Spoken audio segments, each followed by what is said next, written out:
দক্ষিণ এশিয়ার স্বর্গরাজ্য খ্যাত মালদ্বীপ। ছোট্ট এই দ্বীপটিতে প্রতিদিন ভ্রমণে আসেন হাজারো বিদেশি পর্যটক। পর্যটনে অসাধারণ আতিথেয়তার কারণে উন্নত বিশ্বের ভ্রমণ পিপাসুদের নজর কাটছে এই দেশটি। মালদ্বীপের মালে আন্তর্জাতিক বিমানবন্দর থেকে বিস্তারিত জানিয়েছেন সহকর্মী অর্পণ বড়ুয়া। দক্ষিণ এশিয়ার দ্বীপপুঞ্জ মালদ্বীপকে দক্ষিণ এশিয়ার স্বর্গরাজ্য বলা হয়।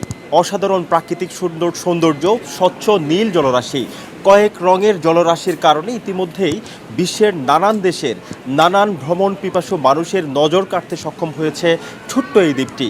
যদিও এই দ্বীপে 1192টি ছোট ছোট ক্ষুদ্র ক্ষুদ্র দ্বীপ রয়েছে বলে আমরা জানতে পেরেছি। শুধুমাত্র 200টি দ্বীপের মধ্যে মালদ্বীপের স্থানীয় বাসিন্দারা বসবাস করার সুযোগ হয়েছে।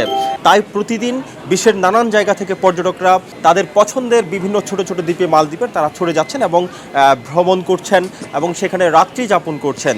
বিশেষ করে এখানে বাংলাদেশি যারা চাকরিজীবী আছেন তাদের সাথে আমরা কথা বলেছি। তারা বলেছেন যে এখানে রাশিয়া এবং স্পেনের নাগরিক ভ্রমণ পিপাসুরা খুব বেশি আসছেন। ভ্রমণ পিপাসুদের জন্য আসলে এটি দক্ষিণ এশিয়ার মধ্যে অন্যতম দেশ, যেই দেশটি অসাধারণ প্রাকৃতিক সৌন্দর্যে ভরপুর। জনসংখ্যা হচ্ছে শুধুমাত্র এই দেশের 5,21,000। ছোট্ট এই দ্বীপটিতে ভ্রমণের জন্য যে কেউ আসলে বাংলাদেশ থেকে ছুটে আসতে পারে।